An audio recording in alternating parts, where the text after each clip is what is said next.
ဟုတ်ကဲ့မင်္ဂလာပါကျွန်တော်မနေ့ကညတော့နားတယ်မတက်ဘူးနော်တခြားအလုပ်ကလေးတွေရှိနေလို့ပါတောင်တကုံမှာတော်တော်လေးကိုဖြိုခွင်းခံရတယ်ကျွန်တော် message တွေလည်းပို့ပါတယ်တော်တော်စိတ်မကောင်းစရာပါပဲเนาะအဲ့တော့လိုရင်းပြောတော့အကိုလေဟုတ်ပြီလိုရင်းပြောရရင်တော့ဗျာသူတို့လုံးဝဒီလောက်ထိကြမ်းကြမ်းတမ်းတမ်းလုပ်နေတာဟာတစ်ဖက်မှာလည်းကျွန်တော်တို့ဒီဘက်ကCRPH ကအစိုးရဖွဲ့ဖို့နီးလာပြီပေါ့နော်အဲ့တော့အဲ့ဒီမတိုင်ခင်မှာသူတို့တော်တော်လေးကိုဖြူခွဲနေတဲ့သဘောရှိတယ်ရှင်းရှင်းပြောရရင်တော့ CRPH ကိုအစိုးရဖွဲ့ပြီးကြီးညာရတဲ့ဒီNational Unity Government လားသူတို့အမျိုးသားညီညွတ်ရေးအစိုးရပေါ့နော်အဲ့ဒီအစိုးရတရပေါ်မလာအောင်သူတို့အသေးအတန်ဖြူခွဲနေအဲ့ဒီမတိုင်ခင်မှာပေါ့သူတို့အရန်ကြောက်တယ်အဲ့တော့ကျွန်တော်တို့ကအဲ့ဒီအစိုးရတရပေါ်လာပြီဆိုတော့ကျွန်တော်တို့ကဘာဖြစ်မလဲ Federal တပ်မတော်တွေပေါ်လာမယ်တခြားဒီနိုင်ငံတစ်ခုနိုင်ငံတစ်ခုရဲ့အစိုးရတစ်ခုပုံစံမျိုးအနေထားမျိုးနဲ့ကျွန်တော်ကကဘာနဲ့ပတ်သက်တဲ့ဒီတောင်းဆိုစရာတွေဟုတ်လားစာချုပ်စာတမ်းတွေမှာအများကြီးတက်ရောက်မှုတွေအရန်ကြီးတယ်ဒါကြောင့်သူတို့ကအဲ့ဒီအဆင့်ကိုမရောက်စေချင်လို့ပြင်းပြင်းထန်ထန်ဘာလက်နဲ့မှမရှိတဲ့ပြည်သူတွေကိုဒီလောက်ထိပြင်းပြင်းထန်ထန်လုပ်နေရတာချင်းဖြစ်တယ်အဲ့တော့တရက်နေ့မြန်မြန်ရောက်ပြီအဲ့တော့ကျွန်တော်တို့ကပြောချင်တာကလေတရက်နေ့ရောက်လို့အစိုးရဖွဲ့ပြီးတိုင်းချက်ချင်းကောင်းမှာမဟုတ်လားမဟုတ်သေးဘူးလေအဲ့တော့အဲ့ဒါလေးတွေလည်းသိစေချင်တယ်ပေါ့ကျွန်တော်တို့ကအရန်ကြီးပြောတဲ့အခါမှာလဲအရင်မလုံးပေးတာမျိုးလဲကျွန်တော်တို့ကမဖြစ်စေချင်ဘူးအကျိုးကြောင်းလျော်ညီတာမျိုးကိုလည်းဖြစ်စေချင်တယ်စိတ်ဓာတ်ကြီးထိုးကြတာမျိုးလည်းမဖြစ်သလိုစိတ်ဓာတ်ကြီးအရင်လွတ်ပြီးထောင်တက်တာမျိုးလည်းကျွန်တော်တို့ကအဲ့ဒါမျိုးလည်းမဖြစ်စေချင်ဘူးဘဂရိအရှိတရားအပေါ်မှာကျွန်တော်တို့ကတက်နိုင်သမျှဆင်ခြင်ပြီးတော့တုံးတက်နေထိုင်ဖို့ပဲအရေးကြီးတယ်အဲ့တော့ကျွန်တော်တို့လည်းပြောတယ်ဟုတ်လားအခြေအနေတွေကတက်နိုင်သမျှထိမ့်နဲ့အကြဆုံးနေအောင်ကျွန်တော်တို့ကဖြစ်စေခြင်းနဲ့ဆန္ဒပြတယ်မှာတိုးတော်လဲကိုယ့်ဘက်ကဘလောက်ပဲထိမ့်လို့တော့လဲတစ်ဖက်ကလည်းဝင်ဖြိုနေတာတွေကျွန်တော်ကမြင်တွေ့နေရတာပဲဒါဆိုရင်သူတို့ဖြိုတိုင်းကျွန်တော်ကရက်ရမှာလားအဲ့လိုလည်းမဟုတ်ဘူးပြောပြီးရက်လို့မဖြစ်ဘူးလုံနေရမယ်တက်နိုင်သမျှလောက်ရမယ်တက်နိုင်သမျှထိတ်တိုက်တွေ့တာတွေရှောင်ရမယ်ဒီကနေ့ကျွန်တော်တို့လူတို့ဟာနော်အရန်ကြီးဖိနှိပ်ခံနေရတဲ့အခါကျတော့ရလေးတွေနဲ့ပြန်လောက်ကြတဲ့လေးကွာတွေပါတယ်စစ်ကွာဂျင်ကလီတွေပါတယ်နောက်ကတူးလေးတွေပါတယ်မြားတွေပါတယ်အဲ့တော့တစ်ဖက်ကဒီတိုင်းမနေ့ကဆိုတောင်တခုံမှာနော်လက်နဲ့ကြီးတွေနဲ့ပါတီးတာတွေ့ရတယ်ဆိုတော့ဒါတွေကလုံးဝမဖြစ်သင့်တာဘာလို့ဒီလောက်ထိသူတို့ဖြိုခွဲနေရတာလဲစိတ်ဝင်စားစရာနော်ဘာလက်နဲ့မှမပါတဲ့လူကိုဘာဖြစ်လို့တကယ်ရှေ့တန်းစစ်မျက်နှာကတမန်ချင်းရှင်ပြတဲ့လူတွေလိုဖြိုခွဲနေရတာလဲအဲ့ဒါတွေပြန်ကြည့်လိုက်ရင်သူတို့ကခုနကလို CRPH ကတရားဝင်ညီညွတ်တဲ့ဒီအမျိုးသားညီညွတ်ရေးအစိုးရတရပေါ်လာမှာကိုသူတို့အရန်ကြောက်နေတယ်ကြောက်တဲ့အခါကျတော့သူတို့ကနော်အားကုန်ဖြိုပြီးတော့သူတို့ရဲ့လုံစင်ရတာရှင်းပါတယ်အကြောက်တရားပေါ့လူတွေကိုကြောက်သွားအောင်ငါတို့ဒီလိုပြစ်လိုက်ရင်နော်လူတွေကြောက်ပြီးတော့လမ်းပေါ်မထွက်ရင် CDM ပြို့မယ် CDM ပြို့ရင်ငါတို့အုပ်စီးလို့ရမယ်ဆိုပြီးတော့ထင်ထားတာဗျအဲ့ဒါသူတို့ကအမှားကြီးမှားတာပဲသူတို့ကအဲ့ဒါမျိုးပေါ့ဗျတိတ်ပြီးတော့ညံတိမ်တဲ့လူတွေကအဲ့ဒီအနီးနဲ့6လန့်ပြီးတော့အုပ်ချုပ်တဲ့နီးကိုသူတို့ရွေးချယ်တာဒါအာဏာရှင်တွေလောက်ဆင်မယ်ဒါပေမဲ့တကယ်တမ်းမှာကျွန်တော်တို့လူထုက2လပြည့်ကနေအထိဘာလက်နဲ့မှမပါဘဲနဲ့တောင့်ခံထားနိုင်တာနော်လူထုကစန့်ကျင်လာရင်ဘာမှလုပ်လို့မရဘူးပြည်တင်းရင်ဘယ်မင်းမှမခံဘူးတဲ့ဒီကောင်တွေကတကယ်တမ်းမှာမင်းလည်းမဟုတ်ဘူးတခိုးဓမြတွေပဲနော်တခိုးဓမြအကြမ်းဖက်သမားတွေပုံလို့တော့စိုးသေးတာပေါ့အဲ့တော့ကျွန်တော်တို့ကိုသူတို့ကရှင်းပြောရရင်ဒီ CRPH ကညီညွတ်သောအစိုးရတရပေါ်လာ Federal တပ်မတော်တွေသာပေါ်လာကြီးအဲ့ဒီနောက်ပိုင်းကအရှိန်ကအရန်ကောင်းသွားမှာနော်အဲ့ဒီနောက်ပိုင်းမှာအရှိန်အရန်ကောင်းသွားမှာဒါပေမဲ့ချက်ချင်းလည်းငင်ဖြစ်မယ်လို့တော့ဘယ်တော့မှယူဆမထားနဲ့ဘယ်အရာမှတော့မိုးပေါ်ကျလာတာမရှိအနည်းဆုံးမပြောသေးတောင်မှပဲအခေါ်လေးတော့ခွာစားရတယ်ဟုတ်တယ်နော်ဒါသဘာဝကျတယ်ကျွန်တော်တို့တွေကလိုင်းပေါ်မှာပြောဆိုနေကြတဲ့တချို့ကလည်းစေတနာတွေလွန်ခဲ့ပြီးတော့မလုံးပုံတရံတွေဖြစ်တယ်နော်တချို့ကလည်းစိုးတဲ့ဘက်ကိုနည်းနည်းရောက်တယ်တော့ဘလို့ပဲဖြစ်နေကျွန်တော်အမြဲတမ်းပြောတဲ့စကားရှိတယ်ကျွန်တော်ပြောတိုင်းလည်းမယုံနဲ့နော်ကျွန်တော်တို့မှာကာလမှာတောက်ဆိုတာရှိတယ်ဘသူပြောရလို့တဲ့မယုံနဲ့တဲ့ sorry ဗျာအဲ့ဒါကိုယ့်အကိုကြိုးကြောင်းစင်ချင်းချင့်ချိန်တုံးတက်ပြီးမှလက်ခံအဲ့ဒီအလေးချင်းအရန်ကောင်းတယ် အဲ့တော့ကျွန်တော်တို့ကစိတ်ဓာတ်တွေကအရန်တက်စိတ်ဓာတ်တွေအရန်ကျလာမျိုးလဲမဖြစ်စေချင်ပါဘူးအဲ့တော့ကျွန်တော်တို့လက်ရှိပဂရိအခြေအနေမှာသူတို့ကအရန်ကိုအကြောက်လွန်ပြီးတော့ကျွန်တော်တို့လိုအပ်ထားတဲ့ပို့ပြီးဖြိုခွဲနေတယ်သို့ပေမဲ့လည်းကျွန်တော်တို့လူထုကယနေ့အချိန်ထိ2လနီးပါးကြာတဲ့အထိတောက်ခံထားနိုင်တာနဲတဲ့တတ်တိမဟုတ်ဘူးနဲတဲ့ယုံကြည်ချက်တွေမဟုတ်ဘူးဆိုတာဒါအတိတာကြီးပဲကဘာလည်းတာကိုတော်တော်လေးအံ့ဩတယ်နော် sorry အဲ့တော့ဒီဘက်ကလည်းCRPH ကလည်းအဲ့လိုမျိုးအစွမ်းကုန်စူးစမ်းနေပါတယ်တချို့ကလည်းအားမလို့အားမရတာလေးတွေနော်အပြစ်တင်ဝေဖန်သလိုမျိုးလေးတွေဖြစ်နေတာလေးတွေလည်းကျွန်တော်တွေ့ရပါတယ်အဲ့တော့ကျွန်တော်တို့ကအားလုံးကိုအကြောင်းအရာတစ်ခုကိုမြင်တဲ့အခါမှာဘက်ပေါင်းစုံကနေပြီးတော့ပေါ့ဗျာဘက်ပေါင်းစုံကနေပြီးကြည့်ရင်တော့ဒါလေးတွေမြင်နိုင်ပါတယ်သူတို့လည်းစူးစမ်းနေတယ်ဆိုတာအထင်သာကြီးတွေ့နေရတယ်နော်အဲ့တော့ဒီလိုအချိန်မျိုးမှာတဦးနဲ့တဦးအခုဟိုတလောတော့လည်းဒါဗမာနဲ့တခြားတိုင်းသားတွေတိုက်ပေးတယ်လို့ဘာလို့ပေါ့ဗျာဒါလေးတွေကဒါသူတို့လုံရိုးလုံစင်ကိစ္စတွေနော်သူတို့လုံနေကြလုံလေလုံထရှိတဲ့အပြုတ်မှုတွေဖြစ်တယ်အဲ့ဒီအပေါ်မှာကျွန်တော်တို့ကလိုက်ပြီးခံစားမနေနဲ့ကိုချင်းချိန်နဲ့ဒါကျွန်တော်တို့ကမှန်မှန်ကန်လက်ရှိနေတဲ့အနေအထားတွေကိုမြင်နိုင်ရင်ဒါသိပါလိမ့်မယ်နော်အဲ့တော့ CRPH ကသူတို့အစိုးရမကြခင်ကြီးညာလိမ့်မယ်လို့ကျွန်တော်တို့သိထားရတယ်နောက်တစ်ခုက Federal တပ်မတော်ကိစ္စတွေလည်းဒီလိုပဲဟုတ်လား CRPH ကအလှခံတဲ့အားဆိုရင်အခုဆို6သန်းကျော်သွားပြီဘလောက်တောင်လဲကြည့်လေနော်အဲ့တော့ဒါတော့ဗမာပြည်တွေကလွတ်လွတ်လပ်လပ်လှူခွင့်မရသေးလို့ဆိုတော့နဲတဲ့အားတွေမဟုတ်ဘူးလူတို့ကအဲ့လိုတောင်ပြိုကမ်းပြိုနော်တောင်ပြိုကမ်းပြိုထောက်ခံနေတယ်ဒီကနေ့ဒီစစ်ကောင်စီကိုစန့်ကျင်တဲ့ကိစ္စမှာဒါအတိအသာကြီးဖြစ်တယ်အဲ့ဒါဟာကျွန်တော်တို့ကအောင်ပွဲနမိတ်ပဲအဲ့ဒါအောင်ပွဲရှေ့ပြေးလက္ခဏာပဲကျွန်တော်တို့အောင်စိတ်ရှိနေသမျှကျွန်တော်တို့အောင်ပါပဲနော်အဲ့တော့ဒီကနေ့ရလက်နက်တွေနဲ့လူတို့ကပြန်ပြီးခုခံနေကြတယ်တော်တော်စိတ်မကောင်းစရာတွေတွေ့ရတယ်တချို့ကလည်းစမုတ်ဘုံလေးတွေလုပ်တယ်နော်အဲ့တော့လူတဘာဝရဖိနှိပ်ဟာ sorry ဆောင်းရကဖိနှိပ်လာတဲ့အခါမှာကြွတတ်တဲ့တဘာဝရှိတယ်နော်ဖိလေကြွလေပေါ့ဗျာအကယ်မကြွဘူးဆိုလဲကျွန်တော်တို့ကသူတို့ဖိတဲ့အတိုင်းပြားသွားမှာပေါ့အဲ့တော့ဒီကနေ့ကျွန်တော်တို့လူထုမှာအဲ့ဒါတွေတွေ့နေရတယ်အဲ့တော့သူတို့နိုင်တဲ့လောက်ကလေးတွေနဲ့ဟာလာမိုလိုထော့တွေနဲ့ပြစ်တယ်နော်တချို့ကလည်းစမုတ်ဘုံလေးတွေနဲ့ပြစ်တယ်အဲ့တော့ဒီကနေ့ online တွေ Facebook ဟိုပေါ်မှာ online ရှိနေတာတွေအကုန်လုံးလေ့လာလို့ရတယ်ဒါပေမဲ့အားနည်းချက်ကလေးတွေဘာသွားတွေ့လဲဆိုတော့ယနေ့အချိန်ဒီဗမာပြည်ထဲမှာဘာအတန်းမှမကြားသေးဘူးပေါ့ဘာအတန်းမှမကြားသေးဘူးလောက်တော့လုံနေကြတယ်ဘာအတန်းမှမကြားသေးဘူးအဲ့တော့တချို့မှာအားနည်းချက်ကလေးတွေရှိတယ်ဆိုတော့သိတယ်ကျွန်တော်နဲ့ဆက်သွယ်ကျွန်တော်နဲ့ဆက်သွယ်လာတဲ့လူတွေကိုတော့ကျွန်တော်ကဟိုပေါ့ဗျာမျှဝေပေးဖို့အစင်သင်းရှိတယ်အဲ့ဒါဘာတွေအားနေချက်လောက်ကြောင်လဲဆိုတာပေါ့နော်တချို့တွေလည်းလုံနေကြပါတယ်ပေါ့ဗျာအဲ့လောက်ပဲကျွန်တော်ပြောချင်ပါတယ်အဲ့တော့သူတို့ဘက်ကဒီလောက်ထိရဲဆက်လုံနေကြတယ်ကျွန်တော်တို့ဘက်ကတချို့ကလည်းတနက်တီမျောကြတယ်ဘာကြလွယ်တဲ့ကိစ္စတွေတော့မဟုတ်ပါဘူးမနေ့ကလည်းထိုင်းကတွင်းတဲ့ဟာတွေမိတာပဲမတွေ့ဘူးလားအခုလိုအခြေအနေမျိုးမှာပူတော်ဆိုးသေးတယ်ဒါတွေလှုပ်ဖို့ဆိုတာအဲ့တော့အလွယ်ကူဆုံးအယိုးရှင်းဆုံးနဲ့ကိုယ်အနီးနားမှာရှိတဲ့ပစ္စည်းတွေနဲ့ကိုကလုံနိုင်ရင်သူတို့ထိန်းရတာပိုကြက်တယ်အဲ့တော့သူတို့အနေနဲ့ဒီလိုရဲဆက်လုံမယ်ဗျာကုံပြောရရင်ဗျာကုံပြောရရင်ရက်ွက်အုပ်ချုပ်ရေးမှုတွေအစားသူတို့တတိုင်းပြည်လုံးအတန်းနဲ့ခန့်နိုင်သည့်တိုင်အောင်ကျွန်တော်တို့လူထုကနော်ကျွန်တော်တို့လူထုကအောင်စိမ့်နဲ့ဆက်လုံနေမယ်ဆိုဒီကောင်တွေကြာရှုံးတယ်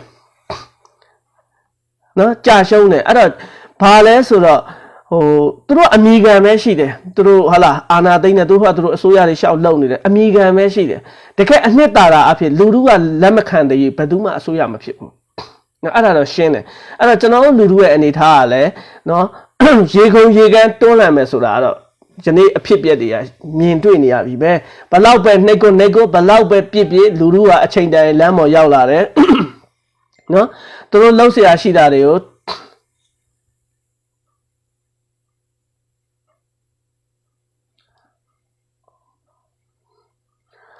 sorry နော်ဒီမှာတရင်လေးတစ်ခုတက်လာလို့အဲ့တော့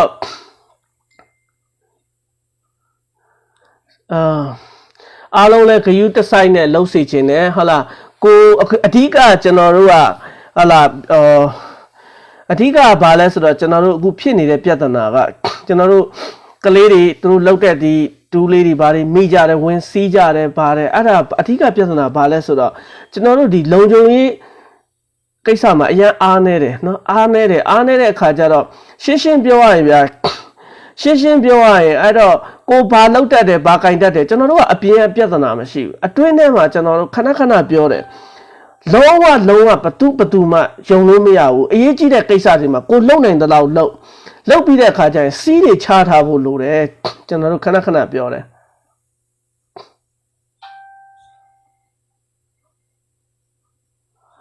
sorry ဗျာဒီမှာဟိုလေးတက်လာလို့အဲ့တော့စီးတွေချဖို့လိုတယ်ဒီကနေ့ကျွန်တော်တို့တကယ်တမ်းမှာဆိုရင်မြန်မာပြည်မှာကျွန်တော်တို့2လပြည့်ကနေနေဒီလောက်လဲရဲဆက်တီလုံနေပြီလုံနေတဲ့အတိုင်းအတာတစ်ခုမှာကျွန်တော်တို့ဒီနေ့အချိန်ထိလုံထိုက်တဲ့ဟာတွေကိုမလုံနိုင်သေးဘူးဘာလဲဆိုတော့စီးပဲဟုတ်လားစီးပဲအဲ့တော့ကိုတချို့ကိစ္စတွေမှာအရင်ခက်ခဲတာမျိုးမဟုတ်ဘူးကျွန်တော်တို့ကဒီကောင်တွေကဟိုပေါ့ဗျာရှင်းပြောရရင်အရေးကြီးတဲ့ကိစ္စတွေမှာကိုဝါကျကိုထူးတော်ယုံလို့မရတာရှိတယ်စီးလေးတွေတေချာချဖို့လိုတယ်အဲ့တော့နော်စီးလေးတွေတေချာချဖို့လိုတယ်နောက်တစ်ခုကဒီကနေ့လုံနေတဲ့ကြားတယ်လုံတက်လောက်အစင်မပြေသေးဘူးဘာကြောင့်အစင်မပြေလဲရှင်းပြောရရင်အဲ့မှာစီးတွေတေချာမချလို့ပဲစီးတွေတေချာမချဘူးကိုလုံတဲ့ဟာတွေအားလုံးကပွင့်ထွက်ကုန်တယ်အဲ့တော့အရေးကြီးတဲ့အရာမျိုးတွေမှာပို့လို့တော့တူတိတ်လှုပ်စေခြင်းတယ်နော်အဲ့ဒါလေးပြောချင်တယ်အခုလဲကျွန်တော်ဗမာပြည်တွေကပို့တဲ့သတင်းလေးတွေကြည့်နေတာပေါ့ဗျာထားပါတော့အဲ့တော့အဲ့ဒါလေးတွေအရန်ဂရုစိုက်စေခြင်းတယ်တကယ်လှုပ်လို့အစင်မပြေတဲ့အရာလေးတွေပေါ့ဗျာတချို့လှုပ်နေတယ်ဒါပေမဲ့အစင်မပြေဘူးကျွန်တော်ဘာဆိုလိုလဲဆိုတာတော့သိမှာပါအဲ့တော့အစင်မပြေတဲ့လူများကျွန်တော်ကိုဆက်သွယ်ပါနော်ဆက်သွယ်ပါဒါပေမဲ့ကျွန်တော်တို့နဲ့လှုပ်ရင်တော့ကျွန်တော်တို့ကတော့တေချာလှုပ်ရမှာပဲတေချာစီးကိုတော့ချတယ်ဘာကြောင့်လဲဆိုတော့အရေးကြီးလို့ကိုဘာလို့ဘယ်သူမှမသိတာအကောင်းဆုံးပဲသူ့အကန့်နဲ့သူထားဖို့လိုတယ်အခုကအကောင်လုံးရောကောတော့ကောလောက်တယ်ကိုဘယ်လောက်လုံနိုင်တယ်ဆိုတဲ့ဟာတွေကိုထုတ်ပြတဲ့အခါကျတော့ဒီလိုပဲတစားနဲ့ကိုပတ်ဝန်းကျင်ကိုရက်ွက်ထဲမှာဒလန်တွေရှိတယ်ဆိုတာသိထားဖို့လိုတယ်နော်အဲ့ဒါတွေကအစတွေထွက်တဲ့အခါကျရင်ကို့အတွက်လည်းမကောင်းဘူးကို့အတွက်မကောင်းတာတဲ့တော်လိုင်းရေးအတွက်ထိခိုက်တယ်အဲ့ဒါလေးတော့ကျွန်တော်ထက်ခါသတိပေးခြင်းတယ်နော်အဲ့တော့ဘာမှခက်ခဲရင်မဟုတ်ဘူးအဲ့ခက်ခဲရင်မဟုတ်တဲ့ဟာကိုပဲယနေ့အချိန်ဒီဘာမှဖြစ်မလာသေးလို့ပေါ့ဗျာကျွန်တော်တို့ကလည်းအရန်ကိုဖြစ်စေချင်တာဘာကြောင့်လက်လွတ်စပယ်ကြီးတွေခံနေရဗလိုင်းတက်ဗျာဘာမှလက်နဲ့မရှိတဲ့လူကိုဟုတ်လားအခုမနေ့ကဆိုရင်ဒါဟိုဟာလေးနဲ့ပြစ်နေတာတောင်းတဲ့ပုံမှာလက်နဲ့ကြီးတွေနဲ့ပြစ်နေဆိုတော့တော်တော်ကြီးကိုမရိုင်းလုံးအားကြည့်တယ်ကျွန်တော်တို့ကအခုခံတစ်ခုတော့လှုပ်ဖို့လိုတယ်အဲ့ဒါအလေးကိုလည်းကျွန်တော်တိုက်တွန်းနေတာတောက်လျှောက်ပဲအခုထိမဖြစ်သေးဘူးမဖြစ်သေးတာလည်းဘာကြောင့်မဖြစ်သေးလဲဆိုတာလည်းကျွန်တော်တော့သိနေတယ်အဲ့တော့ဒီပေါ်မှာလည်းတင်နေကြတာပဲဘယ်လိုလုပ်မယ်ဗာဒါပေမဲ့အဲ့ဒါကအခုဒီကနေ့လမ်းပေါ်မှာပြစ်နေတဲ့ဒီမီးကိုပေါ့ဗျာအဲ့ဒါလောက်နဲ့ရက်နေတယ်ဒီတဲ့ပို့ပြီးရှစ်ဆက်တက်ဖို့လိုတယ် RPG နဲ့ထုနေတာတဲ့ဟာတော်မရိုင်းတဲ့ကောင်နေအဲ့တော့ဘာမှလက်နဲ့မရှိတဲ့လူတို့ကိုအဲ့လောက်ဒီနှိမ့်ဆက်နေကျွန်တော်တို့ကအခုခံလေးတစ်ခုတော့ဖြစ်စေချင်တာဟုတ်လားဖယ်ရတက်မတော်ကလည်းလောက်ပြီးတော့လည်းချက်ချင်းတန်ငင်လောက်ရတာမဟုတ်အရှိန်ယူရတယ်အဲ့ဒီအရှိန်ယူနေတဲ့ဂျားကာလမှာဘယ်လိုပုံစံမျိုးနဲ့ခုခံကာကွယ်မလဲနော်ဘယ်လိုပုံစံမျိုးနဲ့ခုခံကာကွယ်မလဲဘယ်လိုမျိုးပြင်ဆင်မလဲအဲ့ဒီအပိုင်းကိုမရောက်နိုင်ဘူးဖြစ်နေတယ်အဲ့ဒါလေးမှတစ်နေတယ်ဆိုတော့အဓိကဘာလဲဆိုတော့ပေါ့ဗျာစီးတွေတေချာလုံအောင်မချလို့ပဲစီးတွေလုံအောင်မချတဲ့အခါကျတော့အဲ့မှာလည်းရှုပ်ထွေးကုန်တာပဲအရင်ဘေးကရိပ်မိကုန်တာတွေဖြစ်ကုန်တာပေါ့ဒါကြောင့်မလို့ကိုလှုပ်ထားတဲ့ဟာတွေအကုန်ပါကုန်တာကိုလှုပ်ထားတာပါယုံနေမဟုတ်ဘူးတနွယ်ဝင်ဒဇင်ပါဖြစ်ကုန်တော့နော်ကျွန်တော်တို့ကအတွဲလိုက်ကြီးတွေဖြစ်ကုန်တယ်အဲ့ဒါမျိုးမလုပ်သင့်သူ့အကန့်နဲ့သူဖြတ်ဖို့လိုတယ်အစင်တိုင်းမှာဖြတ်ထားဖို့လိုတယ်အကုန်လုံးရောကောတော့ကောတွေလှုပ်တဲ့အခါကျတော့တယောက်မိတာနဲ့ကြံတဲ့လူပါအကုန်ပါတာအဲ့တော့ရှေ့ဆက်မတက်နိုင်ဘူးဖြစ်နေဒီတိုင်းကျွန်တော်တို့ကလက်လွတ်စပယ်ကြီးဝင်ကျင်တိုင်းဝင်ပြစ်ချင်တိုင်းပြစ်နေတဲ့ဟာကြီးတော့ကျွန်တော်တို့ကတခုခုတော့ကျွန်တော်ကတားဖို့လိုတယ်နော်အဲ့တော့အရန်ကြီးဆရာထက်တဲ့ပုံကူများတော့ကျွန်တော်ကိုဆက်သွယ်စေခြင်းတယ်နော်ဆက်သွယ်စေခြင်းတယ်ကျွန်တော်တို့နဲ့လုပ်ရင်တော့ကျွန်တော်တို့သတ်မှတ်ပေးထားတဲ့စီးမြင့်စည်းကမ်းအနေနဲ့လုပ်နိုင်တော့လုပ်မလုပ်နိုင်တော့မလုပ်နိုင်ကျွန်တော်ကလက်မခံဘူးတေးသေးချာချာအခုထိဘာမှဖြစ်မလာသေးဘူးဘာမှဖြစ်မလာသေးအဲ့ဒါဘာလဲဆိုစီးကိုတေချာမချလို့ပေါ့တာပေါ့လို့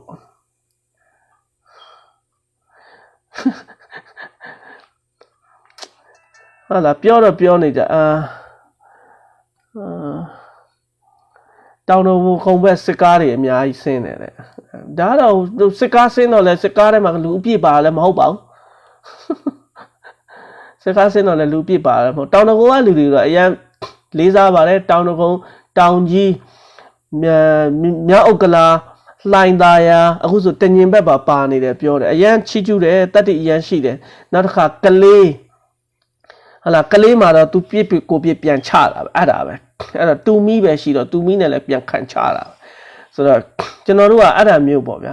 ကြောက်တတ်တဲ့ကောင်တွေကကြောက်တယ်လို့ပြရင်ထပ်ဖိတာပဲဒီကောင်တွေကအတိတရားမရှိတော့ဒီကောင်တွေလူစကားလည်းနားမလဲတော့နော်ကျွန်တော်တို့သိထားမှာအဲ့ဒါပဲဒီကောင်တွေလူစကားနားမလဲဘူးနော်ဒီလူစကားမှာသူတို့သိတာပါလဲအကြောက်တရားတစ်ခုပဲအဲ့တော့သူတို့နိုင်ရင်ဖျဲချောက်မယ်သူတို့မနိုင်ရင်သူတို့ကြောက်ပြမယ်ဒါပဲအဲ့တခုပဲအဲ့တော့သူတို့ကိုကကြောက်အောင်လုပ်ပြနိုင်ဖို့လိုတယ်ဟုတ်လားကြောက်အောင်လုပ်ပြနိုင်ဘယ်လိုနည်းနဲ့ကြောက်မှလူတို့အင်အားရှိနေတာပဲတခြားအရာလေးတွေနည်းနည်းပေါင်းလိုက်ရင်ဒါတွေကဖြစ်တယ်အဲ့ဒါလေးတွေကနည်းနည်းလေးတွေလိုနေတယ်ဗျာဘာတွေဟာကွက်တွေဖြစ်နေမှမသိဘူးနော်အဲ့ဒါလေးတွေကတတိထားဖို့လိုတယ်ကိုဘာလုပ်တတ်တယ်ဘာကင်တတ်တယ်ဘာမှပြောစရာအကြောင်းမရှိဘူးကိုယ့်အကူလျှို့ဝှက်ပြီးတော့တတ်နိုင်တယ်မြထိမ့်လုပ်ဖို့လိုတယ်အဲ့ဒါတော်လိုင်းရေးအတွက်အရင်အရေးကြီးတယ်ဒီကနေ့ကျွန်တော်တို့လူတို့ကဗလိုင်းသက်ခံနေရတာအဲ့ဒါယူကြည့်ရစိတ်မချမ်းသာဘူးဟာအဲ့တော့ဗျာဥပမာပြောပြမယ်အရသားတယောက်ကစစ်တပ်ထဲဝင်ဘယ်လောက်ကြာလဲ6လလောက်တော့အခြေခံသင်တန်းတက်ရတာပဲဟုတ်ပြီလား6လမဟုတ်ရင်တော့မှကျွန်တော်တို့ကအမြန်လုပ်မယ်ဆိုရင်တော့လပိုင်းလောက်တော့ကြာတတ်သေးတာပဲအဲ့လပိုင်းလောက်ကြာပြီးချက်ချင်းလည်းငင်းဗမာ TV လုံးဝင်ဖို့ဆိုတာလဲဒါလည်းမဟုတ်သေးဘူးလေအဲ့ဒါမျိုးရုပ်တိရှိစဉ်းစားဖို့လိုတယ်တစ်ဖက်မှာအဲ့ဒီလိုတွေလုံနေတယ်ဒီကောင်တွေကပို့ပြီးနှိပ်ကွက်လေပဲအဲ့ဒီလိုဂျားကာလမှာပြည်သူလူထုကတော်တော်လေးခံမဲ့သဘောရှိတယ်အဲ့ဒီဂျားကာလကိုတောက်ခံနိုင်ဖို့ဆိုတာနော်ကျွန်တော်တို့ကလေးကွာနဲ့လည်းလိုတယ်လို့ဒီတဲ့အစင်းမြင်တာတွေလိုဖို့လုပ်ဖို့လိုတယ်အဲ့ဒါလေးတွေကိုကျွန်တော်တို့ကပုံမှန်လင်းပြောရင်လှုပ်စေခြင်းနဲ့ဒါကျွန်တော်တို့ရဲ့ဟုတ်တယ်လူသားတယောက်အနေနဲ့ကိုခုခံကာကွယ်ပိုင်ခွင့်မြန်မာနိုင်ငံသားတယောက်အနေနဲ့လည်းဒါကိုခုခံကာကွယ်ပိုင်ခွင့်အရာကျွန်တော်တို့ကခုခံကာကွယ်တာဖြစ်တယ်နော်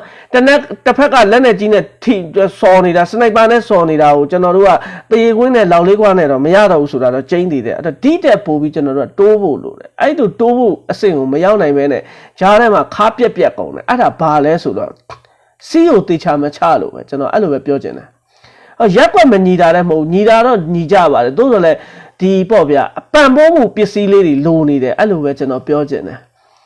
ဟုတ်တယ်နော်ဟုတ်တယ်အဲ့တော့ပစ္စည်းလေးတွေနည်းနည်းလိုနေတယ်အဲ့ဒီပစ္စည်းတွေကိုပြောလိုက်ပြီးဆိုတော့ကျွန်တော်တို့ကဟာပြပနေတနက်တွေပို့ပြီးမှလားအဲ့ဒီကိုပဲတော့ရောက်နေတယ်မဟုတ်ဘူးကိုအနီးနားပတ်ဝန်းကျင်ကနေပြီးတော့ရှိတဲ့ပစ္စည်းတွေကိုကျွန်တော်တို့ကစွမ်းအားမြင့်တင်ပြီးတော့ထိရောက်တဲ့ကာကွယ်ရေးပစ္စည်းတွေအဖြစ်ကျွန်တော်တို့ကအသွင်ပြောင်းဖို့လိုတယ်အဲ့ဒါလေးတွေကလည်းဒီကနေ့ line ပေါ်မှာကြည်နေတယ်ကျွန်တော်ယနေ့အချိန်ထိမတွေ့ရသေးဘူးမီးကိုလောင်းနေတင်တန့်နေတယ်ဘာကြောင့်မီးကိုကြီးပဲဖြစ်သွားလဲဆိုတာလည်းကျွန်တော်သိတယ်ဆိုတော့အဲ့ဒီအဆင့်နဲ့ကျွန်တော်တို့ကကြော်ဖို့လိုတယ်အဲ့ဒီအဆင့်နဲ့ကြော်ဖို့အတွက်ကိုကျွန်တော်တို့ကမျှော်လင့်နေတာအခုထိတော့တက်မလာသေးဘူး2လလောက်ဖြစ်သွားပြီအမှန်တကယ်ဆိုရှိဖြစ်သိနေပြီတကယ်တမ်းဆိုဖြစ်သိနေပြီဟုတ်ပြီလားအဲ့တော့ကျွန်တော်တို့ကတငယ်ချင်းမှုလို့ဘာအဲ့ဒါတွေမတွေးနဲ့နော်ကျွန်တော်တို့ကနံပါတ်1ပါလဲကိုလောက်ရတဲ့အလုပ်ကပို့ပြီးတော့လေးနဲ့လာလေပို့ပြီးတော့လျှို့ဝှက်ကလေပို့ပြီးတော့တူတိတ်လောက်ရလေအဲ့ဒါလေးကိုထက်ခါသတိပေးခြင်းနဲ့ဟာငါတို့တော့ဘာလောက်တတ်သွားပြီဟာကျွန်တော်တို့အပြင်ကအော်တာပြဿနာမရှိဘူးအထက်ကလူကအဲ့ဒါမျိုးအတန်ထွက်တာနဲ့နော်အဲ့လိုဖြစ်ကုန်တယ်အဲ့တော့ဘာမှခဲရင်းတဲ့ဟာတွေမဟုတ်ဘူးကိုအနီးနားဝန်းကျင်မှာရှိတဲ့ပစ္စည်းရာတွေနဲ့ကျွန်တော်တို့ကဒီတက်ပို့ပြီးအစွမ်းမြင့်ဖို့လိုတယ်အတားအဆီးပေါ့ဗျာအတားအဆီးပေါ့လူတယောက်ကကိုရှိကိုဘာအတားအဆီးမှမရှိဘူးဆိုအတလူကြီးဝင်လာမှာအဲ့ဒါကိုကဥမာဒုံးနဲ့လှမ်းထောက်တော့လောကောင်လေးကွာနဲ့ကင်ထားတော့လောကောင်ဒါအတားအဆီးပဲလေဒီကနေ့လုံနေတာတွေကအဝေးကနေစနိုက်ပါနဲ့ပစ်တယ်နော်ခုနကလိုတောင်တကုံမှာပစ်တဲ့ဟာတွေနဲ့ဒါတွေကိုတော့ကျွန်တော်တို့ကတတ်နိုင်တဲ့နည်းနဲ့ကာကွယ်ဖို့လိုတယ်အဲ့ဒီကာကွယ်ရမယ့်ဟာတွေကလည်းနော်အများကြီးမဟုတ်ဘူးနော်ကိုယ့်ပတ်ဝန်းကျင်မှာရှိတဲ့ပစ္စည်းရာတွေနဲ့လုံလို့ရတယ်နော်အဲ့ဒီဟာတွေကိုလုံလို့ရတယ်ယနေ့အချိန်ထိကျွန်တော်တို့ကမလုံနိုင်သေးတဲ့အခါကျဒီကောင်တွေကလက်လွတ်စပယ်နိုင်လို့ရမှန်းသိလို့နိုင်တာတကယ်အကောင့်ပြောတာနိုင်လို့ရမှန်းသိလို့နိုင်တာလူအားပဲရှိတယ်ငွေအားမရှိဟုတ်တယ်ကျွန်တော်အဲ့ဒါလည်းလက်ခံတယ်ကျွန်တော်ပြောပြီးသား အဲ့တော့ကျွန်တော်ကိုဆက်သွယ်စေခြင်းနဲ့ငွေအားလည်းအများကြီးမဟုတ်ပါဘူးကျွန်တော်တို့ကအများကြီးတွေမတွေးနဲ့နော်အများကြီးတွေမတွေးနဲ့လှုပ်ချင်တဲ့စိတ်ရှိဖို့လိုတယ်လှုပ်ချင်တဲ့စိတ်ရှိဖို့လိုတယ်ဟုတ်ပြီလားလှုပ်ချင်တဲ့စိတ်ရှိရင်အရာအလုံးကဖြစ်တယ်ကျွန်တော်တို့ကဘာကြီးရှိလာမှဘာကြီးဖြစ်လာမှအနောက်နိုင်ငံကဝင်လာမှအဲ့ဒါမျိုးတွေးနေတာတဲ့ဆိုင်လက်ရှိကိုရှိရောက်နေတဲ့လူကိုဘယ်လိုမျိုးနည်းနဲ့အရင်ဆုံးကာကွယ်ရမလဲဆိုတာကိုလက်တွေ့ကြကြစဉ်းစားတာပိုကောင်းတယ်အဲ့တော့ကျွန်တော်တို့အနီးနားဝန်းကျင်မှာရှိတဲ့ပစ္စည်းတွေနဲ့လှုပ်လို့ရတယ်ဒါပေမဲ့ပြဿနာကဘာလဲဆိုလူတွေကမလုံကြဘူးနှုတ်တွေမလုံဘူးပြီးရင်အုပ်စုလိုက်ဖွဲ့ပြီးလှုပ်ကြတယ်အဲ့ဒါတွေကျွန်တော်မကြိုက်ဘူးတကယ်မကြိုက်အဲ့တော့နောက်တစ်ခုကလူတဘာဝရသူတို့ကအခုဗျာကလေးတွေဘာမှတော့မလုပ်ရသေးဘူး29ရက်နေ့မှာဟုတ်လားအဲ့မှာဒူးလေးတွေပါတယ်အဲ့တိုက်ပေါ်ကနေပြီးတော့ပစ္စည်းတွေနဲ့ရမဟုတ်ချလာတာအဲ့ဒါကိုအတွင်းစီးတွေမလုံလို့ဖြစ်တာလေအဲ့ဒါတွေကကျွန်တော်ပြောချင်တာကဘယ်လောက်ထိအင်အားကိုယ့်အတွက်ခုခံကာကွယ်ရမယ့်ဟာတွေရုပ်ရော့သွားတယ်လေဟုတ်တယ်မလားမိုလိုတော့ကတော့မှန်တယ်လူတိုင်းလုပ်လို့ရဒီတဲ့ပြင်းထန်တဲ့ပိုပြီးထိရောက်တဲ့ကာကွယ်ရေးပစ္စည်းတွေကကျွန်တော်တို့နဲ့အတူရှိနေဖို့လိုတယ်ကျွန်တော်တို့လုံနိုင်ဖို့လိုတယ်အဲ့ဒါလေးတွေကယနေ့အချိန်ထိကျွန်တော်မတွေ့ရသေးဘူးနော်ယနေ့အချိန်ထိကျွန်တော်တို့မတွေ့ရသေးဘူးဘာကြောင့်မတွေ့ရသေးသလဲဟိုလားတမင်မွေးကြားဆိုင်လို့ဖြစ်နေတယ်မလုံကြဘူးเนาะအဲ့တော့ပြဿနာအဲ့ဒါပဲကိုဘာလောက်တတ်တယ်ရှောက်ပြောအဲ့ဒါပြီးအနံ့အထွက်ပြီးတော့အခုခိုးပြေးတီဖြစ်ကုန်ကြတယ်